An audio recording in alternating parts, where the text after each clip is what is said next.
Ya, selamat pagi Sobat Muardi semuanya. Pastikan dan mudah-mudahan kita semua dalam keadaan sehat.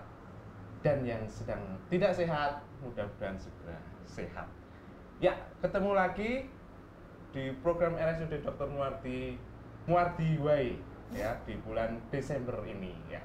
Ini adalah episode yang terakhir ya untuk tayangan Muardi Way ini, dan selanjutnya sampai jumpa di tahun depan. Ya, karena ini adalah penutup dari program Muardi Way, kita hadirkan juga dengan narasumber dan tema yang high. High itu bagaimana ya? Pelayanan intensif ya di RSUD Dr. Muardi bersama Dr. Muhammad Husni Tamrin, Magister Kesehatan Spesialis Anestesi, KIC, Konsultan Intensif Care. Ya, kita sambut bersama. Selamat pagi Dr. Husni. Pagi Dr. Nono. Alhamdulillah. Ya, pelayanan intensif dok. Ya, apa ini dok sebenarnya? Kok sampai harus intensif? Kok sampai tadi saya bilang pelayanan yang tertinggi gitu ya? Wah, bagaimana ini dok? Ya, oke. Sebenarnya semua pelayanan itu sama baiknya Dr. Nonot ya. Sama baiknya. Bahkan pelayanan forensik juga diperlukan ya di rumah sakit kita ya. Jadi yang namanya pelayanan intensif itu biasanya dikategorikan atau diasumsikan ke monitoringnya, monitoring dan terapi-terapinya. Bahkan yang membedakan dengan terapi biasa adalah setiap terapi itu biasanya ada tim yang menunggui. Jadi target terapi, respon terapi, dan evaluasi dilakukan dalam waktu yang singkat dan terus-menerus biasanya kita lakukan secara kontinu. Dan itu yang bikin pelayanan intensif itu bisa menyita sumber daya manusia yang sangat tinggi, fasilitas kesehatan yang juga diperlukan juga cukup banyak gitu. Jadi itu yang mungkin maksudnya Dr. Nonot high tadi. High, gitu dong. Ya, menyita sumber daya dok. Karena nggak bisa ya dok ya, walaupun di pelayanan intensif ini akan, kalau saya pernah dengar itu kan ada ICU ya dok ya, ICU, HCU, apalagi dokter? HCU, ICU, ICVCU, kemudian Perina juga masuk di ruang intensif ya, dari HCU neonatus sampai ke NICU ya, PICU juga, gitu. Pediatrik. Jadi mulai dari neonatus, pediatrik sampai dewasa itu ada di pelayanan instalasi intensif ya. Betul. Ya. Dan itu saya lihat kok kalau di sana saya pernah masuk sana itu sudah ada monitor dan alat-alatnya, tapi tetap harus dengan adanya dokter ya dok ya, minimal perawat ya dok ya? Iya, timnya selalu standby 24 jam. Wah, 24 jam? 7 hari gitu. 7 kali, 24 jam, dalam 7 hari itu selalu ada tim yang ada di samping pasien. Kemudian yang spesial lagi di rawat intensif itu adalah rasio antara perawat dengan pasiennya. Kalau di Bangsal rasionya agak longgar, sekitar 1:10 ya, 1:15 mungkin ya, tergantung rumah sakit tipenya ya. Kalau di intensif itu bisa 1:2, jadi satu perawat bisa bertugas untuk menjaga dua pasien. Kemudian dari dokternya juga harus yang berkompetensi di bidang intensif sesuai dengan pasiennya. Nggak boleh dokter forensik itu nggak boleh ya dok? Oh jangan dok. Biasanya kita diskusi ya, diskusi. Ya karena ini mohon maaf nih dok ya, berapa banyak pasien yang dari forensik itu ya, kebanyakan sih dari ICU ya. Betul. Jadi walaupun kita betul. Sering, walaupun tidak sering konsul ya dok ya, tapi kita ada hubungan ini. Ya, hubungannya direct ya, betul. Ya, pasien-pasien yang seperti apa dok yang ada di ICU ini atau ruang intensif ini? Pasien-pasien yang mengalami kegagalan organ biasanya. Jadi pasien-pasien yang misalnya ada kegagalan di respirasi ya, di ventilasi, di nafasannya. Kemudian itu bisa ada organ supportnya. Jadi ICU atau ruang perawatan intensif itu merawat pasien-pasien yang memiliki kegagalan organ gitu ya. Jadi mungkin unit di rumah sakit yang merawat pasien dalam kondisi terberat ada di ruang intensif. Gitu. Tergantung grade-nya lagi. Kalau grade-nya ini masih bisa diobservasi saja, biasanya kita masukkan ke high care unit. High care unit kita di Jawa Tengah termasuk yang terbesar ya. Di Muardi ya, Dok? Di Muardi. Wah, di Muardi ya, tapi di Solo Raya juga kita menerima rujukan pasien rata-rata memang yang membutuhkan ruang intensif. Entah untuk operasi, untuk perawatan biasa juga. Biasanya tuh tingginya lalu lintas di ruang intensif ini membuat kita harus menyediakan slot bed ruang intensif yang besar. Jadi di Jawa Tengah kita termasuk yang terbesar untuk pelayanan intensifnya. Nanti saya akan jelaskan di. Siap. Berarti sedikit. Memang setiap rumah sakit ada, tapi di Muardi ya ada keunggulannya ya, betul. Ya, mungkin Dokter Husni punya sedikit materi untuk menjelaskan kepada Sobat Muardi. Ya. Kami persilahkan. Baik ya, Sobat Muardi, ini sedikit selayang pandang ya tentang pelayanan intensif di RSUD Dr. Muardi ya. Ini biasanya kalau di luar negeri kita sebut dengan critical care medicine ya. Biasanya dia merawat pasien dalam kondisi terberat di rumah sakit itu biasanya juga kadang melalui IGD juga ya. Nah, kemudian di tahun 2008 dideklarasikan ada konsep namanya ICU without walls. ICU without walls itu adalah ilmu critical care itu dipakai jangan hanya di ruang ICU saja, tapi kita mulai ke bangsal ya, ke ruang perawatan biasa, ke IGD, karena itu menjadi lebih bagus outcome-nya pasien. Jadi kita lebih aktif untuk menyebarkan ilmu ICU itu sebelum pasien masuk ke ICU, supaya penanganan awal sebelum di ICU menjadi lebih baik gitu ya. Saat ini sudah baik ya, cuman kita terus meningkatkan. Dan kejadian pasien yang henti jantung baik di dalam rumah sakit maupun di luar rumah sakit juga akhir-akhir ini banyak semakin meningkat angkanya. Nah, apa itu ICU ya? ICU itu biasanya kalau orang banyak melihat adalah ventilator ya, alat bantu mesin nafas, terus ada ruang yang khusus, konsultasi yang serius dengan keluarga pasien gitu ya, alat-alat yang modern, ketersediaan obat, ketersediaan dokter ya, dan termasuk perawat-perawat terbaik yang ada di rumah sakit kita latih untuk juga bekerja di ICU ya. Karena di ICU ini rata-rata kita merawat pasien yang tidak sadar gitu ya. Jadi kita akan tempatkan perawat-perawat dengan pelatihan yang paling lama biasanya di ICU ya. Nah, menurut Marino ya, dari organisasi intensive care ya, bahwa ICU adalah ruangan area yang didedikasikan ya untuk pasien-pasien yang mengalami perburukan ya. Dan konsepnya yang terpenting di situ ada multidisiplin. Jadi tidak satu dokter gitu ya. Jadi ada beberapa dokter yang akan merawat pasien-pasien yang ada di ICU. Kemudian rasio yang ketat antara pasien dengan perawat, pasien dengan physician atau dokter itu juga dijaga tidak terlalu longgar sehingga observasinya menjadi lebih ketat. Nah, gitu.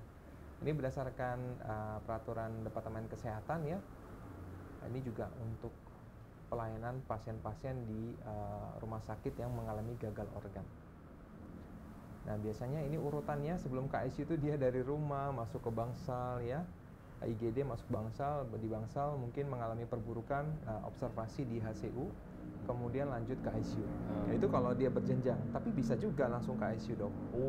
Rata-rata di Muardi itu pasien itu biasanya dari IGD operasi posop di ICU, atau dari IGD rujukannya langsung ke intensif ya, bisa HCU bisa ke ICU. Ya. Dan jadi sobat Muardi ya, bahwa ICU itu ada level-levelnya juga. Muardi ini termasuk level tertinggi ya, level 1 atau level tersier. Kalau di akreditasi internasional sebutannya level 1. Kalau di Kemenkes kita sebut ICU tersier atau yang ICU yang paling lengkap. Nah, di Muadi untuk intensif ICU-nya termasuk yang terlengkap, termasuk ruang ICVCU-nya juga ya untuk jantung. Karena layanan utama di Muadi adalah pelayanan jantung terpadu. Gitu. Nah, jadi multidisiplin di sini yang kita sebut multidisiplin itu nggak hanya dokternya, jadi ada perawatnya juga, ada farmasi ya, kemudian ada respirator terapis, ada nutrisionis gitu ya, ada microbiologist, ada rehabilitasi medik juga ya, dengan fisioterapisnya, clinical pathologist dan radiologist. Jadi lengkap dok timnya itu. Banyak ya dok ya? Banyak, jadi nggak cuma satu tim aja, jadi wah itu tim pendukungnya harus kompak. Nah, jadi kalau kita istilahkan kalau main musik tuh orkestra gitu ya. Kalau di ICU itu semuanya bareng-bareng untuk tujuan yang baik gitu ya. Nah, juga kita melakukan konsultasi. Ini tim-tim konsultasi ini dalam waktu 30 menit harus ready dan bisa segera melakukan tata laksana sesuai dengan kompetensinya dok. Misalnya butuh bedah ya, dokter bedah nanti dalam 30 menit ya bisa akses bedah saraf ya. Kardiovaskular juga tim kardiovaskular kita ya, tim open heart juga sudah ready gitu ya, tim obstetrik dan ginekologi juga ready, infectious disease ya, toraks, vaskular, semua mendukung untuk ke arah pelayanan ke pasien intensif. Ini peraturan dari pemerintah ya tentang pelayanan HCU. Kita juga mempunyai unit HCU, kita juga mempunyai unit ICU ya. Bahkan di guideline-nya juga bisa di-download teman-teman kalau ingin mengetahui tentang peraturan dari Kemenkes untuk ICU ya, ICU dan HCU. Mungkin ini saya skip saja dan untuk masuk ke ICU itu ya dok ya, itu nggak tiba-tiba mau masuk. Saya pengen dirawat di ICU karena perawatnya melayani saya dengan total care gitu ya. Nggak bisa gitu dok. Jadi harus di screening ya. Karena bednya terbatas, yang mau masuk banyak gitu. Itu harus ada, seperti kalau di IGD kan ada triase gitu ya dokter Nonot ya. Di ICU itu juga pada kondisi satu bed diperebutkan oleh banyak pasien, kita melakukan triase. Nah, triasenya nanti akan terkategori menjadi prioritas 1, ini yang wajib masuk ICU. Prioritas 2 ini memerlukan observasi, prioritas 3 biasanya tidak terlalu memerlukan. Biasanya ini bisa diobservasi, tapi bisa juga masuk ke ICU. Nah, kadang ada juga pasien-pasien yang paliatif yang ingin masuk di ICU. Kalau memang bednya masih ada, kita sih persilakan, nggak masalah. Cuman kalau bednya itu sudah terbatas dan masih ada yang membutuhkan, terutama prioritas 1, 2, 3, nah biasanya kita utamakan yang prioritas 1, 2, atau 3. Nah, ini alurnya sudah diatur di Muadi. Berikut adalah penanggung jawabnya nih. Nah, ini timnya ya. Jadi kita punya timnya nih. Kita mulai dari bayi baru lahir. Gitu. Ceprot gitu. Itu sudah ada timnya ya, dokter Nonot ya. Di sini ada dokter Dwi ya, spesialis anak konsultan, magister kesehatan. Kemudian ada dokter Andika ya, untuk memenuhi tenaga konsultan neonatologis di rumah sakit kita. Rumah sakit menyekolahkan ya dokter Andika untuk mengambil konsultan neonatologis. Untuk NICU kita ada 10 bed dengan ventilator lengkap, kemudian dengan monitoringnya, dan HCU-nya kita paling banyak ya di Jawa Tengah,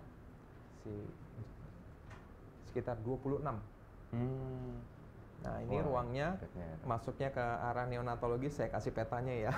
Dari gedung Cempaka. Nah, itu. Mungkin teman-teman sobat Muadi yang kalau mau besuk ya, tapi kita belum membesuk ya, belum ada kebijakan untuk membolehkan membesuk, biasanya penunggu. Jangan dikasih peta berarti. Iya. Kalau mau masuk ke ICU ya, kita tanya ke sedikitnya. Padahal orang yang mau masuk ke situ biasa tidak sadar. Tidak sadar. Betul. Nah, ini semua bed inkubator untuk neonatologis, dokter Nonot itu sudah lengkap dengan ventilatornya ya, untuk yang NICU ya. Kemudian kita juga punya HCU ya, High Care Unit untuk pediatrik. Nah, kalau tadi kan HCU untuk neonatos, ini HCU untuk pediatrik, usianya di atas pasien-pasien bayi ya. Jadi ini kita rawat di Flamboyan bersama dokter Puji Astuti, spesialis anak konsultan area ya. ada 8 bed. Nah, kalau mengalami kondisi kritis pada anak-anak ya, kita punya konsultan Dr. Sri Martuti ya, spesialis anak konsultan ya. Beliau yang bertanggung jawab di area Pediatric Intensive Care Unit. Nah, ini ada 10 bed lengkap dengan ventilator dan monitoringnya. Nah, yang terbanyak kita memang karena rujukan terbanyak itu pasien dewasa, maka kita dipersiapkan dengan konsultan intensive care di pasien dewasa. Ada Dr. Eko yang paling senior ya, Dr. Eko Setianto, spesialis anestesi, MSc Med KIC ya. KIC itu adalah konsultan intensive care gitu. Kemudian ada Dr. Arifin, spesialis penyakit dalam, konsultan intensive care Vinasim. Kemudian ada saya, ya saya sendiri. Kemudian ada Dr. Septian Adi yang sering siaran sama dokter ya. Septian ini wah, gimana Septian ini Adi ya. Nggak ada, ternyata lagi di ICU. Iya, beliau ternyata ini ya. lagi jaga ICU. Gantian sama saya ya. Dr. Septian ini rajin sekali ya untuk memberikan informasi ke masyarakat ya. Terutama untuk beliau aktif di Code Blue juga ya, tim Code Blue juga di Muardi. Ini ruangan kita di ICU Mawar ya, ada satu. Sekarang kita sedang pengembangan untuk ruang critical care terintegrasi ya, di Gedung Melati nanti ya. Nah, di sana nanti akan dibangun. Critical care terintegrasi itu bagaimana, Dok? Ya, nanti ada kamar operasinya, ada cath lab-nya, ada HCU, ICU-nya dalam satu gedung. Luar biasa. Dalam fase pembangunan ya. Kemudian untuk menunjang pelayanan jantung terpadu, Dr. Nonot, kita juga punya ICVCU ya. ICVCU itu kepanjangannya adalah Intensive Cardiovascular Critical Care Unit gitu ya. Di sini beliau khusus jantung ya. Untuk habis tindakan intervensi jantung, pasien yang mengalami serangan STEMI atau nyeri dada gitu ya, dan atau pasien posop jantung juga bisa di sana. Sini ada Dr. Trisulowo Posyanto ya, spesialis jantung, VH, FASCC ya, critical care, dan Dr. Adi Bestara ini juga akan sekolah dan sudah sering kita berdiskusi untuk pasien-pasien critical care di ICVCU ya. Ini ruangannya, tadi ICVCU itu ada sekitar 12 bed ya. Ini dia ada di gedung Aster ya. Mungkin ada sobat Muardi yang sering besuk ke Aster ya, itu khusus jantung biasanya. Kemudian HCU, nah HCU kita juga banyak ya. Di sini ada 10, ada 18 dan kita gabung, tempatnya memang misa-misa dan ini sifatnya terintegrasi. Bisa diisi oleh pasien manapun, jadi kita tidak boleh menolak pasien. Pasien yang memang membutuhkan HCU dan tempatnya tersedia, kita bisa terima. Terutama yang melalui Sisrut, lewat IGD kan nanti dia lewat data Sisrut itu bisa terintegrasi dengan data di Muardi dan bisa dipastikan kalau dia mendapatkan tempat gitu ya. Jadi kalau teman-teman tidak mengisi Sisrut, biasanya dari rumah sakit lain tidak mengisi Sisrut. Sisrut itu adalah sistem rujukan terintegrasi nasional gitu ya. Kalau tidak mengisi itu biasanya ternyata penuh. Nah, sudah sampai di sini ternyata penuh dan menunggu lama di IGD. Nah, itu biasanya yang terjadi ya. Ya, kemarin sempat dibahas oleh tim dari IGD, Dok. Betul. Memang bagaimana untuk Sisrut dari Rumah Sakit Muardi termasuk yang nomor 2 apa ya, se-Indonesia. Terbaik ya. Terbaik. Ya, betul. Respon kita cukup cepat ya. Jadi kita tidak menunda-nunda. Ya, kalau terima gitu, kalau memang penuh kita katakan penuh. Ini untuk ruang high care unitnya, yang jantung, yang di Cempaka dan di Anggrek. Kemudian kita juga punya alat-alat organ support ya. Jadi ICU itu juga identik dengan organ support, kegagalan organ ya. Kita punya timnya ya. Tim ada ventilasi mekanik biasanya ya untuk gagal respirasi. Dan itu biasanya di rumah sakit manapun sudah ada. Nah, keunggulan kita di Muardi, kita punya alat yang tidak dimiliki oleh rumah sakit lain di sekitaran Solo Raya. Kita punya alat CRRT namanya. RRT itu renal replacement therapy, seperti mesin cuci darah. Mesin cuci darah ada di semua tempat. Bahkan di ICU pun kita juga punya mesin cuci darah yang konvensional. Cuman pada saat pasien itu tekanan darahnya tuh mepet atau mengalami shock yang berat, dan itu menjadi berbahaya jika ditarik darahnya dengan mesin konvensional HD, maka dari nefrologis dan tim ICU akan berkoordinasi, berdiskusi, pasien ini akan masuk ke dibantu dengan mesin CRRT. Jadi CRRT kepanjangannya Continuous Renal Replacement Therapy, dan di Solo Raya hanya Muardi yang memiliki alat ini. Jadi untuk pasien yang mengalami gagal ginjal akut yang kritis sekali. Ya. Kemudian ada ECMO juga, kita juga memiliki pelayanan intensif kita juga meliputi tim ECMO. Tim ECMO kita sudah melakukan kerja debutnya pada saat pandemi COVID kemarin. Jadi ini dengan bantuan dari Kemenkes juga ya, dari pemerintah. Kita dibangun sebuah tim untuk menunjang layanan gagal nafas yang tidak respon dengan ventilator biasa. Jadi walaupun dikasih mesin ventilator, oksigennya itu tidak bisa naik, maka dia akan masuk ke mesin yang bisa memberikan oksigen langsung ke dalam darah. Jadi oksigen itu langsung masuk ke darah dan langsung meningkatkan oksigen si pasien. Nah ini timnya hidup berarti ya, Dok? Iya, betul.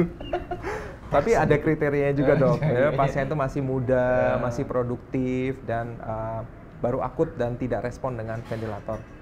Dipaksa hidup untuk atas persetujuan keluarga juga. Oh iya. Nah ini timnya kompleks banget. Tim ECMO ini ada dari bedah vaskuler ya, dari tim jantung, dari paru, dari anestesi, dari perfusionis, dan semuanya itu kalau udah running semua masuk ke ruang COVID pada saat kemarin. Ini ventilator biasanya rumah sakit di mana-mana ya, di ICU-nya sudah punya ventilator, ini wajib. Kemudian kita juga punya monitoring yang canggih ya untuk kardiovaskuler, dan di ICU kita juga sudah kita sediakan mesin HD konvensional. Oh iya iya. Ini mesin CRRT tadi, kita juga punya mesin ultrasonografi yang tengah, dan kemudian kita juga punya mesin bronkoskopi untuk paru-paru ya di ICU. Untuk ronsen, jadi pasien itu nggak perlu kita ronsen lari ke luar ICU, pasiennya ada di ICU saja, ronsennya yang mendatangi. Portable gitu ya, Dok, seperti portable. Ya. Wah, luar biasa. Kemudian kita punya alat support untuk kardiovaskuler, kalau pasien itu jantungnya kok nggak bisa pompa dengan baik, kita punya IABP ya. Ini juga di Solo Raya hanya kita yang punya ya, jadi memang menunjang pelayanan jantung terpadu di kita. Biasanya tim yang merani adalah tim dari Cath Lab. Oh begitu. Yang masang tim kateterisasi di tim Cath Lab di kardiologis ya. Kemudian kita juga punya warmer ya. Jadi pasien itu kadang mengalami gangguan suhu ya di ICU itu ya, terlalu panas atau terlalu dingin ya. Kita juga punya untuk alat pengatur suhu. Kemudian kita juga punya alat kompresor otomatis untuk jantung ya. Untuk pijat jantung. Iya, pijat jantung ya, Dok ya. Juga kelelahan kita bisa pakai alat. Pakai alat semua. Ya. Kita punya alat-alat monitoring yang pertama ventilator untuk neonatus juga lengkap di sini. Cuman itu memang terbatas di tempat tidur. Yaitu alat-alat inkubator dan penunjang untuk high flow osilasi ventilasi di neonatus, dan termasuk terapi nutrisi juga untuk mensupport nutrisinya pasien-pasien yang kritis juga kita lengkap di. Jadi nggak cuma oksigen aja yang disuplai, tapi juga makanan juga. Betul. Luar biasa sekali. Kalau nggak bisa makan normal lewat infus, gitu. Itu lengkap, Dokter Nonot. Insya Allah mungkin itu aja penjelasan saya sekali, untuk Dokter Husni. Ya memang kalau tadi saya bilang dipaksa hidup, ternyata lebih dari itu ya, Dok ya. Kayak tarik menarik dengan malaikat maut ya, Dok. Jangan mati dulu, hidup lagi, mati. Ya. Akhirnya bagaimana kita mempertahankan suatu kehidupan ya, Dok ya. Pokoknya kita berusaha, Dok ya. Kita ya. berusaha, kita tidak tarik-tarikan sama mereka. Ya, tetap namanya usaha. Kita janjikan usaha, hasilnya tetap kita pasrahkan sama yang di atas ya. Siap. Nanti kita bekerja sama dengan Dokter Nonot. Dan memang tadi Dokter Husni memberi tim-tim yang ada di sana, termasuk dokter-dokternya ya, Dok ya. Mungkin waktu nanti ada pasien yang ke sana jarang ya, Dok ya, yang bisa melihat dokternya. Karena biasanya kondisinya tidak sadar lah, terus kondisi pakai masker dan lain sebagainya. Ya, dan Sobat Muarti, hari ini kita mencoba untuk tidak pakai masker ya. Maksudnya bukan karena kita menghindari protokol kesehatan, tapi alhamdulillah kita berdua dalam keadaan sehat, ya. sudah divaksin full ya, terus dan mudah-mudahan aman. Amin, amin. Ya, ternyata sudah ada yang bergabung dengan live Instagram Dr. Husni. Ada beberapa server yang dari luar negeri juga itu dokter. Ya, Facebook juga sudah mulai banyak, YouTube juga sudah mulai, dan ada pertanyaan juga dok. Oh, ini dari Silvania Rahma. Ya, pagi dok. Dok, maaf saya mau tanya. Untuk ICU apakah ada kelas-kelasnya? Apakah pasien reguler BPJS dan yang BPJS naik ke VIP di ICU fasilitasnya sama? Nah, gimana ini dok? Ada nggak ini dok? Biasanya kan kalau bangsa kan ada kelas 1, kelas 2, kelas 3 VIP. Ya, Silakan, kalau terima kasih pertanyaannya kepada Mbak Silvania Rahma 88 ya.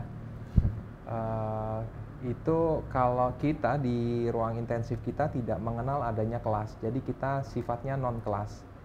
Jadi fasilitasnya sama saja, karena yang pada saat pasien jatuh kritis itu kita tidak boleh membeda-bedakan ya.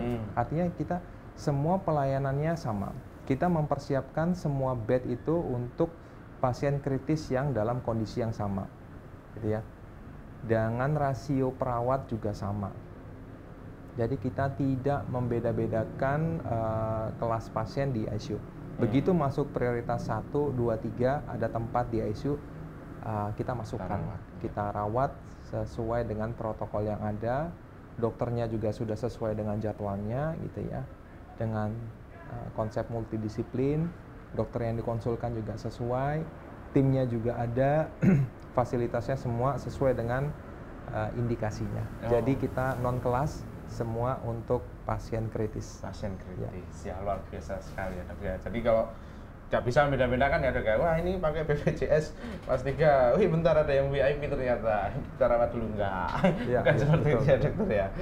Oke ya, mungkin ini dokter, mohon maaf nih dok, kebanyakan dokter yang banyak nih dok yang masuk ICU, terutama ICU rumah sakit Muardi itu dalam keadaan yang jelek atau istilahnya buruk lah dok ya. Nah kan banyak ini dok yang masuk, dan tadi dokter Husni juga ngendiko bahwasanya rumah sakit Dr. Muardi tidak bisa menolak pasien dok. Ya. Ya, misalnya nih dok, dari ada bednya itu penuh dok, dan ternyata yang dengan kriteria sama pasien yang jelek itu tadi ada 12 dok. Bagaimana ini dokter? Ya, makanya itu pentingnya sistem sisrut ya. Sisrut ya. Memang karena kita ICU tersier atau yang level 1 tadi, artinya biasanya sebelum ke Muardi itu dia sudah melalui berjenjang biasanya. Dirawat di rumah sakit sebelumnya. Jika tidak mampu lagi merawat dengan fasilitas yang ada di sana, biasanya mereka mulai memikirkan untuk mengisi sisrut. Nah, kejadian yang tidak terduga seperti ada 12 tiba-tiba kondisi kritis semua dan butuh, itu hanya terjadi kemarin pada saat pandemi. Pandemi COVID. Setelah pandemi COVID itu berlalu, semua lebih aware dengan sisrut. Pentingnya sisrut itu agar pasien itu tidak terlantar gitu ya. Tapi kita memang tidak menelantarkan. Istilah terlantar ini terucap dari para konsumen ya, dari para keluarga pasien merasa kok butuh ICU tapi kok tidak bisa masuk gitu. Tapi sejak sisrut itu diterapkan dengan baik, maka datang ke IGD, prosedur untuk mengecekkan kegawatannya, memastikan tidak ada, kemudian ICU-nya sudah siap, langsung kita masukkan ke ICU. Atau kalau memang dia butuh operasi, ternyata dia butuh ICU tapi di IGD ketemu ada masalah yang harus dilakukan dengan tindakan operatif, maka dia dioperasi dulu, kemudian masuk ICU. Itu semua dengan persetujuan keluarga. Ya. Jadi saat ini kondisi aman terkendali ya, dan kita juga berusaha untuk menambah kapasitas bed. Karena peraturannya adalah 10% dari total bed yang ada di rumah sakit, 10%-nya adalah ICU atau intensif. Gitu. 10% Iya. total ya? Iya. Nah, saat ini kan ada HCU dan ICU. ICU. Misalnya ada pasien yang memang sangat membutuhkan ICU, mau bagaimana lagi, kita akan pindahkan ventilator ke HCU. Karena HCU-nya juga sudah dikonsep siap untuk dipasang ventilator. Oh, begitu. Jadi direksi ya, demi pasien gitu kan. Jadi direksi dan tim dari intensif sudah bersepakat kalau memang ada kejadian seperti itu, maka ya fasilitasnya yang kita. Tapi sebisa mungkin sisrut itu dioptimalkan sehingga tidak ada kondisi yang menelantarkan seperti itu gitu. Kecuali ada bencana misalnya. Nah, itu code yellow gitu ya, ada kecelakaan massal. Nah, itu memang kondisinya berbeda dan kita harus menangani bencana atau kegawat daruratan yang mass casualty itu konsepnya berbeda dengan pelayanan pada biasanya. Mungkin bisa di-adjust di luar biasa sekali ya. Sobat Muardi mungkin bingung, ya gimana kalau seperti ini? Pokoknya itu urusannya Dokter Husnira. Muardi, tim Sivitas Rumah Sakit. Ya, ada pertanyaan lagi dokter dari Sobat Muardi, Ayumi Maheswari. Dok, ICU yang khusus untuk anak apakah hanya ada di rumah sakit yang ICU-nya level 1? Ya, oke. Nah, silakan dokter. Oke. ICU yang khusus untuk anak apakah ada di rumah sakit yang ICU level 1 ya. Jadi level 1 ini kan level 3 tadi ya. Tersier ya. Level 1 itu istilah dari internasional ya. Kita berarti ICU tersier. Nah, biasanya di situ yang konsepnya semua dokter anak mampu merawat pasien-pasien kritis di rumah sakitnya masing-masing. Cuman yang membedakan adalah fasilitasnya kadang. Fasilitasnya apakah lengkap atau tidak. Nah, di sini yang kita lihat sebenarnya tidak hanya di Muardi yang mempunyai ICU anak. Di rumah sakit di sekitaran Muardi juga memiliki ICU anak. Dan ini memang sebuah keharusan dari peraturan Kemenkesnya bahwa rumah sakit yang merawat pasien apapun 5-10%-nya ada bed intensifnya. Kalau dia punya bangsal anak, maka harus ada. Berapa persen dari itu harus memiliki ruang intensifnya, dan itu juga sudah ada di peraturan Kemenkes, di peraturan akreditasi juga sudah diatur. Jadi saya rasa semua rumah sakit dia mesti memiliki ICU anak. Cuman kadang kita bisa lihat levelnya. Level ini menentukan fasilitasnya. Yang konsultan area untuk anak itu namanya konsultan kritis pada anak, biasanya adanya di level 1 atau ICU tersier, rumah sakit tersier seperti Muardi gitu ya. Jadi ini ada kok, ada di semua. Kebanyakan ada ya, dok? Ya. Ya, luar biasa dokter. Ya, ini dari kita siapa yang dari Facebook dokter. Ya, ini ada Mbak Wina Asri. Ya, ini sering bergabung dengan kami, dok. Assalamualaikum Dokter Husni, Dokter Novianto. Saya penyintas autoimun, dok.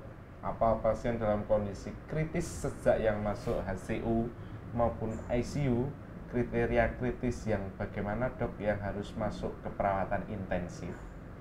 Saya pernah dirawat di ICU di Ponorogo dan dipasang ventilator. Apa setiap pasien yang masuk HCU maupun ICU dipasang ventilator? Ya. Panjang ini, dok. Ya, betul. Bagaimana ini, dokter? Terima kasih ya pertanyaan dari Mbak Wina Asri di Ponorogo ya. Berarti alhamdulillah sudah membaik ya autoimunnya ya. Semoga terus terkontrol, terkendali ya. Jadi untuk kriteria masuk ke ICU itu tadi sudah saya bahas. Ada pemeriksaan awalan. Jadi misalnya kondisi pasien di bangsal, akan ada dokter yang memeriksa gitu ya. Nah, kemudian kita punya checklistnya, ada tanda-tanda vital yang perlu diperiksa ya, pemeriksaan fisik ataupun ada pemeriksaan lab-lab yang menunjang bahwa pasien ini menunjukkan adanya kegagalan organ dan butuh diobservasi.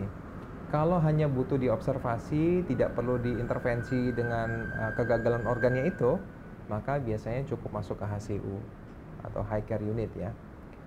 Kemudian kalau ternyata setelah diobservasi ya, kegagalan organnya itu memerlukan bantuan alat bantu organ seperti ventilator untuk nafas gitu ya, IABP untuk jantung, CRRT atau HD untuk ginjal, maka pasien itu akan kita masukkan ke ICU. Jadi kita sesuaikan Mbak Wina dengan kondisi si pasien. Apakah dia mengalami kegagalan organ? Kalau iya, apakah perlu diterapi segera atau observasi?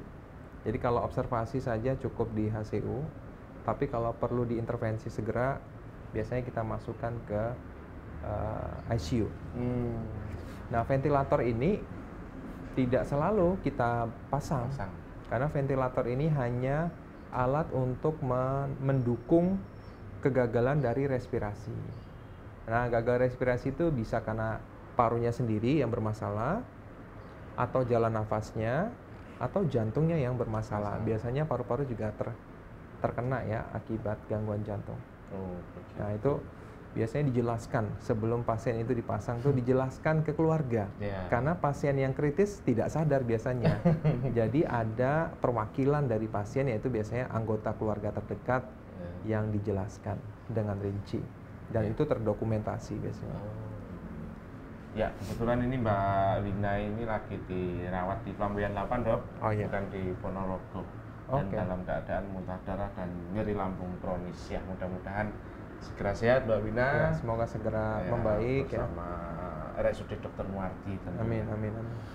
Ya, sedikit saya tanyakan dokter. Jadi tentang perawatan di ICU. Kalau perawatan di ICU itu kan ada yang lama, ada yang sebentar ya Dok ya. Tentunya dengan kriteria yang dari dokter penanggung jawabnya.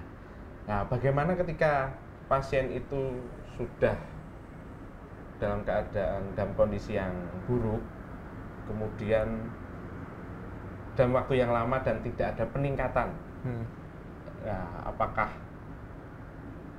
dipertahankan dengan keadaan yang istilahnya harus hidup dengan alat bantu itu, atau dan kapan kita harus melepasnya, Dok?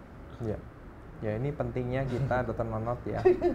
Memang kondisi seperti itu bisa terjadi ya. Dan pentingnya di awal sebelum masuk ke ICU itu kita menentukan prioritas. Bahkan sampai kita menentukan mestinya ini paliatif.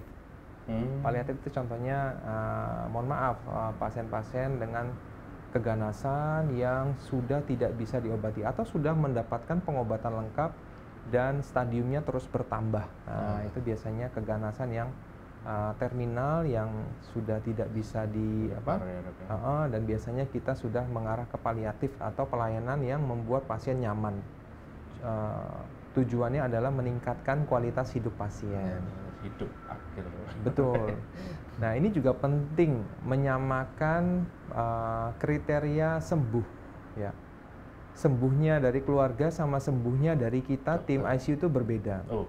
Sembuhnya kita adalah pasien bisa lepas dari mesin nafas, dari alat bantu, pasien bisa membuka mata kembali mungkin ya. Mungkin pasiennya bisa lepas dari selang makan misalnya. Itu juga kriteria sembuh dari tim intensif gitu ya, untuk sesuai dengan kondisi si pasien.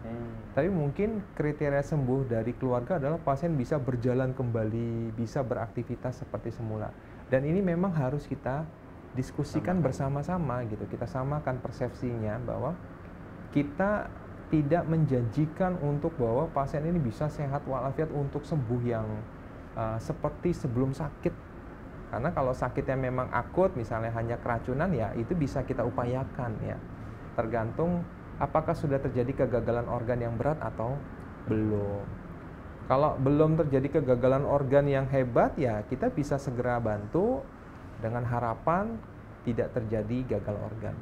Tapi kalau kegagalan organnya itu menetap, nah ini yang perlu kita definisikan. Sembuhnya adalah mungkin bisa optimal gitu ya, bisa minimal tekanan darahnya juga bisa membaik ya, infeksinya terkontrol ya, seperti itu.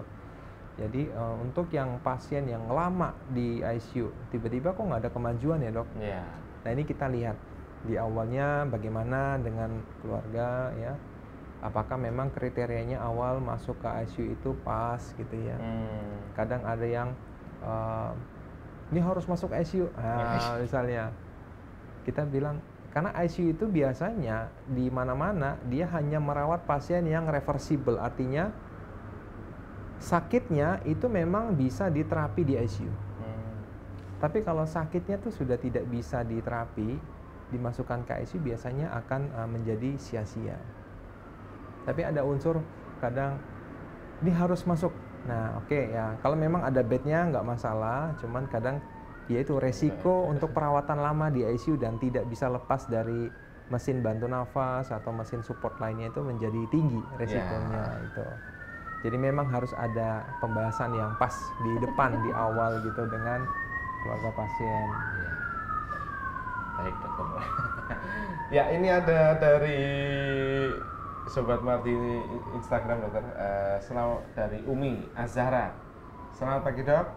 Dok, ayah saya pernah dirujuk ke rumah sakit tipe C ke tipe B langsung ke ICU. Padahal ayah saya masih sadar sekali dan secara kasat mata baik kondisinya dan secara kasat mata baik kondisinya. Akhirnya ayah saya stres di ICU dan hari kedua dipindah ke Bangsal. Yang saya tanyakan kriteria apa sehingga ayah saya bisa dirujuk di ICU ya dok? Ya kriteria kita ya oke. Terima kasih pertanyaan dari Mbak Umi Azhara gitu ya. Nah, jadi ini datanya mungkin kita kurang lengkap gitu ya. Kalau di ICU itu kita minta data lengkap. Sebelum masuk ke ICU datanya ini gitu. Jadi kalau dari keterangan ini mungkin ada yang dilihat oleh tim medisnya yang mengharuskan untuk merujuk gitu ya. Rujuk itu juga sebenarnya atas persetujuan dengan keluarga. Jadi tidak hak prerogatif dokternya saja merujuk tiba-tiba harus pergi ya. Jadi ada hal yang dikomunikasikan biasanya. Mungkin coba tanya dengan anggota keluarga yang diajak komunikasi dengan tim medisnya dari rumah sakit tipe C-nya tadi. Kemudian pada saat sampai di rumah sakit tipe B-nya, biasanya apa yang terjadi? Ya, bisa saja ya, memang ada sesuatu yang tidak terlihat oleh keluarga, tapi ternyata di mata tim medis ini gawat. Contohnya gini, serangan jantung aja. Serangan jantung tuh ada yang gejalanya tuh hanya nyeri lambung gitu ya. Oh ini sakit gini ya. Ternyata pada saat diperiksa gelombang listrik jantung, diperiksa enzim jantungnya ternyata bermasalah. Nah ini orang kadang keluarga melihat ini baik-baik saja kok ini ya, masih sadar. Tapi mungkin itu sudah didapatkan dirujuk untuk mendapat terapi di rumah sakit yang lebih tinggi gitu ya. Dan ternyata dengan terapi yang cepat kondisi membaik. Hari kedua bisa pindah. Nah mungkin seperti itu bisa aja. Atau adanya penurunan kesadaran yang tiba-tiba tapi dalam 24 jam kembali seperti stroke yang ringan itu atau TIA. Itu juga mungkin seperti tidur aja rasanya. Nah, dan itu kalau kita lihat mungkin ada CT scan atau apa, oh ternyata memang ada sumbatan sebentar terus membaik. Jadi memang biasanya tidak tiba-tiba kok perujukan itu terjadi. Mesti ada komunikasi dan ini bisa ditanyakan. Siapa yang berkomunikasi dengan dokternya? Ditanyakan, apakah ada informasi yang terlewat? Gitu. Jadi kadang informasi ini penting banget, terutama di ruang intensif untuk menghindari salah paham biasanya gitu ya. Tindakan yang dilakukan ya dok ya. Tapi alhamdulillah ayahnya sudah membaik, berarti ya ayahnya Umi ya, Mbak Umi Azhara ya, sudah pindah Bangsal. Ya, ini terkait dengan tindakan dan keluarga tadi dokter. Ya biasanya kan keluarga memang tidak boleh masuk mendampingi di bed langsung ya dok ya, tapi ada di ruang tunggu. Dan ketika ada suatu akan dilakukan tindakan harus ada persetujuan dari keluarga. Misalnya nih dok, mau dilakukan tindakan oleh dokter atau tim dari ICU, mungkin dengan apa ya harus segera dilakukan, tapi keluarga tidak ada dokter. Keluarga tidak ada. Nah, keluarga dicari mungkin lagi makan atau lagi mungkin kamar mandi, padahal itu kondisi yang gawat. Ya. Harus segera dilakukan. Bagaimana itu? Ya. Makanya di ICU sebelum masuk itu kita punya general concern namanya.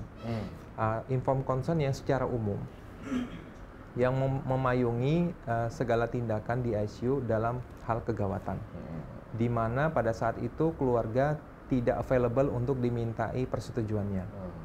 Sebenarnya kan jarang pasien di ICU itu yang dia sadar penuh gitu ya. Itu kan tidak di ICU tempatnya gitu ya. Cuman kalau di bangsal biasanya informed consent bisa dilakukan langsung ke pasien, karena pasien memiliki hak untuk menyatakan persetujuan, apalagi usianya sudah dewasa gitu ya. Tapi di ICU ini betul kata Dr. Nonot, begitu terjadi kegawatan dan keluarga yang mewakili pasien ini tidak ada di tempat, misalnya entah sedang, biasanya lagi sholat biasanya, atau sedang membeli makan misalnya gitu ya, atau ada urusan yang lain yang tidak bisa, maka general concern ini memperbolehkan kita secara hukum untuk melakukan tindakan pertolongan kegawatan. Tentunya pada saat keluarga itu datang memenuhi panggilan, tadi kan dicari-cari ya, biasanya security akan mengulang lagi, Bu tadi dicari Bu, nanti datang terus kita jelaskan apa yang terjadi dan tindakan yang sudah dilakukan dan itu sudah dipayungi oleh general concern gitu ya. Ya, begitu Dokter Nonot. Ini juga pertanyaan forensik ini ya, pertanyaan hukum biasanya itu. Luar biasa ya Dokter Nonot ini ya. Ya, jadi memang sudah istilahnya kita percayakanlah pada tim ICU ya Dok ya. Dan kita sudah terakreditasi, insya Allah rumah sakit sudah terakreditasi paripurna sehingga aturan-aturan yang mengikat seperti hukum dan sebagaimananya itu sudah kita persiapkan ya untuk demi kebaikan si pasien. Ya, luar biasa. Ya, ada lagi pertanyaan Dokter. Ya. Dari Desi Nina Tami. Dok, apakah ada batasan tertentu pasien dirawat di ICU? Apakah ada kondisi yang dianggap sia-sia mendapat perawatan di ICU? Ini Dok. Ya istilahnya kalau orang awam ya Dok ya, di ICU itu cuman mampir mati. Ini agak ekstrim lah Dok ya, tapi ya monggo Dokter. Ini dari awam ya, bukan dari kita ya. Dari awam tuh, wah ini kok sepertinya kok nggak mungkin, kok mau dimasukin ke ICU gitu ya. Makanya itu kita ada screening namanya, screening sebelum masuk ke ICU. Dan sebelum masuk ke ICU itu biasanya kita jelaskan, entah dari perawat tim dari yang merawat di bangsal, di HCU ya, atau dari IGD. Karena masuk ke ICU tentunya ada tujuan, ada targetnya gitu. Jadi masuk ke ICU itu bukan tanpa tujuan.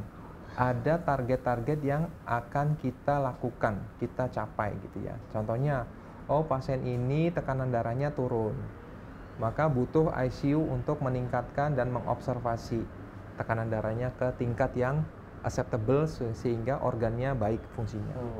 Oh pasien ini nafasnya terganggu, kita punya mesinnya, bednya ready ya. Pasiennya juga bukan akibat penyakit yang irreversible ya, yang tadi seperti saya bilang ya, kanker stadium lanjut yang tidak bisa dioperasi dan tidak bisa di kemo misalnya ya, itu bisa kita target untuk mendapatkan terapi yang optimal di. Tapi kalau pasien-pasien yang sebenarnya tidak ada sia-sia sih perawatan itu, ini cuma masalah ketersediaan bed dengan banyaknya pasien yang membutuhkan ruang intensif itu, teman-teman.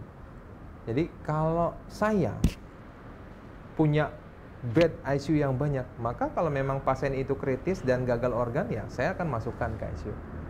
Cuman dalam hal ini keterbatasan SDM, karena ICU itu bukan hanya sebuah ruangan, bukan hanya bed, monitor, mesin, terus nggak ada yang operasionalkan, nggak ada yang monitoring, nggak bisa seperti itu. ICU itu adalah satu keseluruhan unit, baik dari SDM-nya tadi multidisiplin ya, banyak banget timnya. Tim gizi pun ada, tim radio, tim nutrisi ya, tim perawat, tim dokter ya. Itu semua satu kesatuan. Ya. kemudian monitoringnya, mesinnya. Jadi sebenarnya nggak ada yang sia-sia kalau memang masuk ke ICU.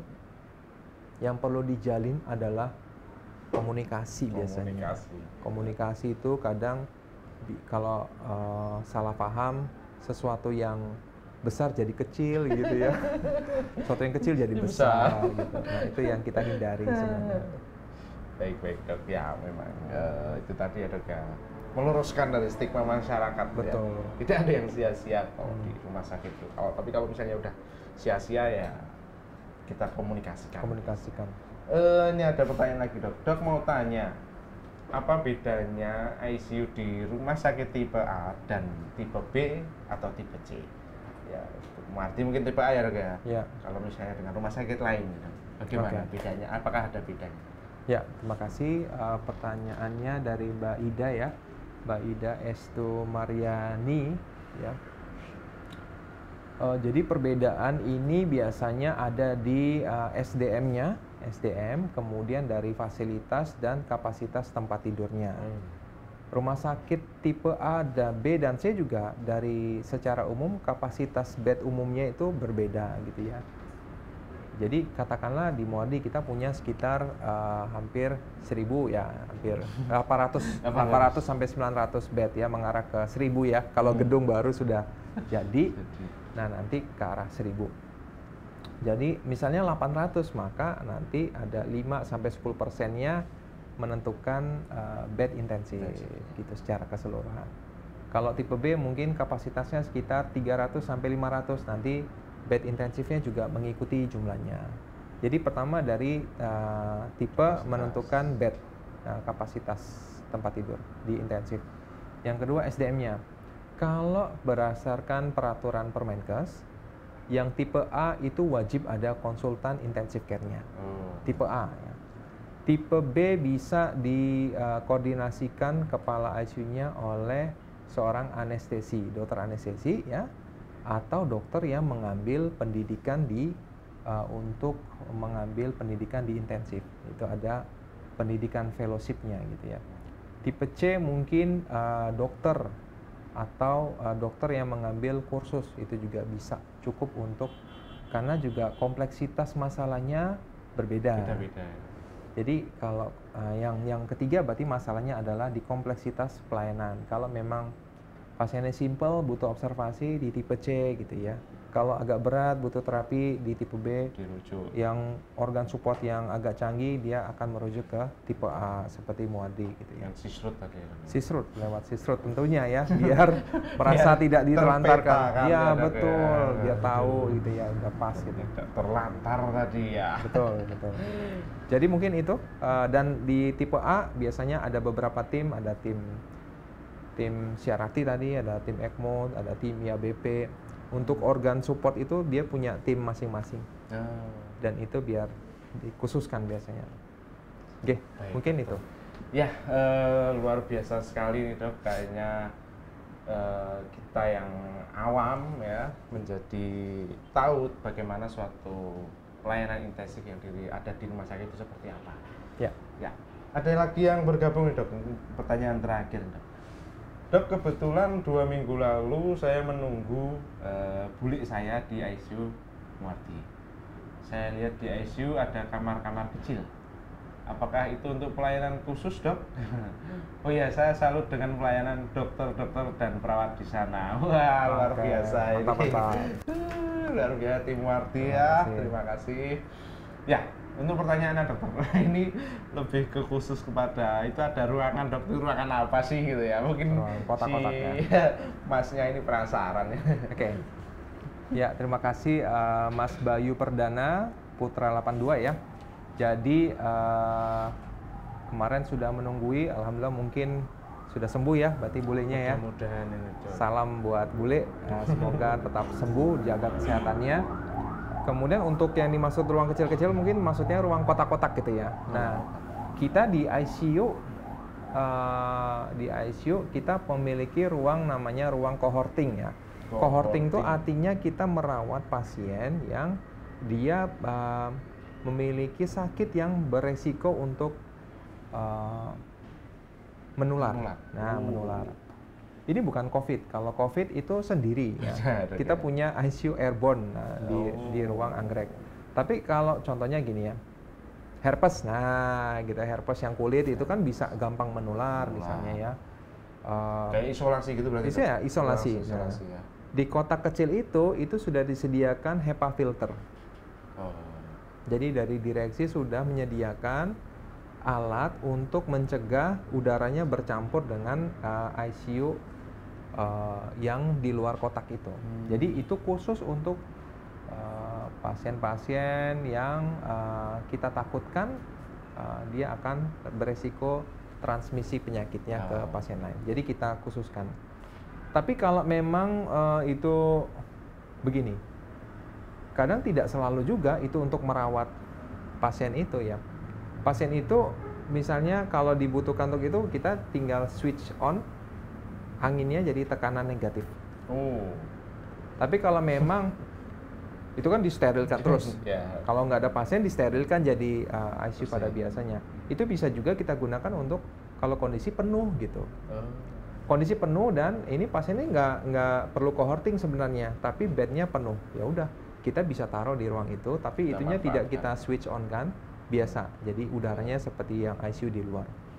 Jadi kita harus fleksibel ya, dengan fasilitas yang terbatas, dalam hal ini bednya jumlahnya terbatas, dan pokoknya kita optimalkan buat semua pasien di Jawa Tengah pada khususnya ya, yang memerlukan perawatan intensif di kita, gitu.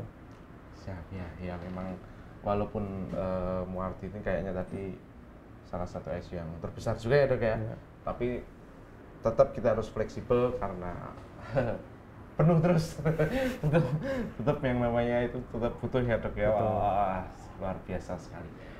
Ya kayaknya sudah cukup dokter untuk Dokter Nonot, terima pertemuan kasih. kita dan pembahasan kita pada hari ini.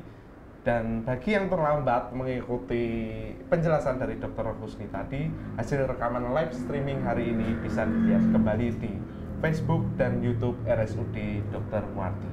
Jangan lupa like, follow, subscribe, share akun sosial media kita RSUD Dr. Muardi, dan follow-nya juga di Instagram juga ada. Ya, untuk yang terakhir dokter, closing statement ya. Oke. Pesan-pesan untuk sobat Muardi yang ada di rumah dan dimanapun. Ini penting ya buat teman-teman ya, Dokter Nonot ya, buat teman-teman sobat Muardi. Tadi kan sudah kita jelaskan, memang ICU itu kita lengkapi semua. Cuman yang pesan saya adalah karena bednya itu jumlahnya terbatas, maka teman-teman harus jaga kesehatannya. Nah itu. Rata-rata yang mengisi ICU kami adalah pasien trauma. Karena kita rujukan untuk pasien trauma, hampir 50%-nya adalah pasien kecelakaan di lalu lintas. Jadi mohon teman-teman berhati-hati di jalan. Memang pusat-pusat kuliner di Solo Raya banyak gitu ya. Tapi teman-teman harus hati-hati selama perjalanan, gunakan helm standar gitu ya. Jangan sampai terjadi malapetaka yang seharusnya bisa dihindari. Karena kecelakaan itu adalah sebuah penyakit yang sebenarnya kita bisa antisipasi. Gitu. Jadi itu aja pesan saya, Dokter Nonot, buat teman-teman. Kalau untuk sakit-sakit yang lain yang tidak terduga ya memang tidak bisa diantisipasi. Tapi khusus untuk trauma ini teman-teman ya harusnya bisa. Kecelakaan ya? Betul, kecelakaan ini. Dokter Nonot kan juga sering menerima di forensik. Itu berbahaya sekali teman-teman lalu lintas ya. Jadi hati-hati aja di jalan. Makasih. Ya, terima kasih Dr. Husni Tamrin. Muhammad Husni Tamrin ya, manajer kesehatan, spesialis anestesi dan konsultan intensive care. Ya, sampai bertemu di lain kesempatan Muardi Way, dan sampai jumpa di tahun depan dengan episode Muardi Way dan program-program RSUD Dr. Muardi yang sangat mengasihkan. Ya, saya Novianto dari bagian forensik dan Dr. Husni Tamrin dari bagian intensive care. Kami undur diri. Kurang lebihnya saya mohon maaf. Wassalamualaikum warahmatullahi wabarakatuh. Waalaikumsalam warahmatullahi wabarakatuh.